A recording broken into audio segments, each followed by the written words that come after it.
अलीगंज क्षेत्र में जिस तरह से 3 मंजिला बिल्डिंग में भीषण आग लगी और उसमें 15 लोग को अपनी जान गंवानी पड़ी, उस भीषण अग्नि के बाद मेरे साथ जो है अवधेश वर्मा जी मौजूद हैं। मैं उनसे बात करूंगा।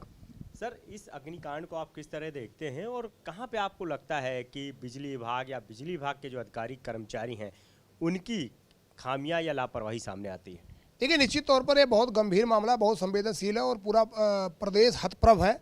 हमारे होनहार 15 छात्रों की जानें चली गई। निश्चित तौर पर जो प्रथम दृष्टया देखने में आ रहा है कि शॉर्ट सर्किट हुई और बिजली का जो नॉर्म है, जो विद्युत सुरक्षा का मानक है, उसका कहीं कहीं पालन नहीं किया गया।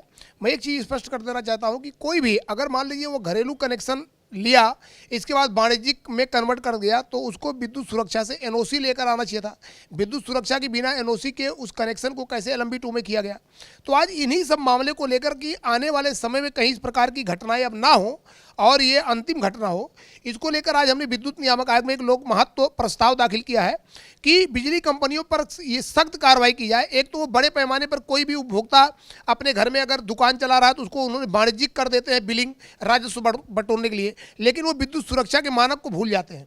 हमने नियामक आयोग से कहा कि ये पूरी तरीके से कानून में दर्ज किया जाए कि जब तक एनओसी विद्युत सुरक्षा से नहीं आएगी तब तक किसी भी कनेक्शन को वाणिज्यिक विधा में नहीं किया जाएगा। दूसरा, एक ये भी नियम है कि पूरे उत्तर प्रदेश की मैं बात करूं तो लगभग 26 लाख वाणिज्यिक कनेक्शन है, जिनके द्वारा लिया गया कुल लोड लगभग 75 लाख किलोवाट के आसपास है। उनके द्वारा कनेक्शन के साथ एनओसी ली गई कि नहीं ली गई, ये जांच की जाए। और अगर एनओसी ली गई है तो जो हमारा कानून है, जो इंडियन इलेक्ट्रिसिटी रूल 1956 की धारा 46 है, वो अब यह कहती है कि हर 3 साल में आपको एनओसी को रिन्यू कराना है।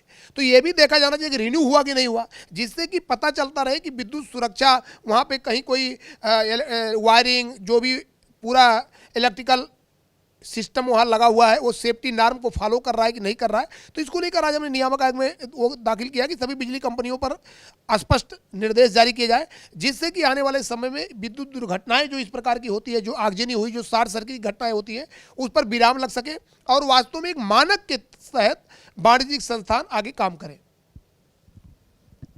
तो बिल्कुल जिस तरह से भीषण अग्निकांड हुआ है उसके बाद से आप देखिए कि ये भी जो नियम बनाए गए हैं उन नियमों का भी पालन आखिर बिजली विभाग करता है या नहीं करता है, जांच में जो है ये साफ हो पाएगा। लेकिन अब ये नियामक आयोग से मांग की गई है कि इस पूरे मामले में वो खुद ही इस पूरे मामले को देखें और ये भी देखें कि जो 3-3 साल में एनओसी जो रिन्यू की जाती है, उसकी जाँच होती है, क्या वो सब चीज़ें यहाँ पर की गई थी या नहीं की गई थी।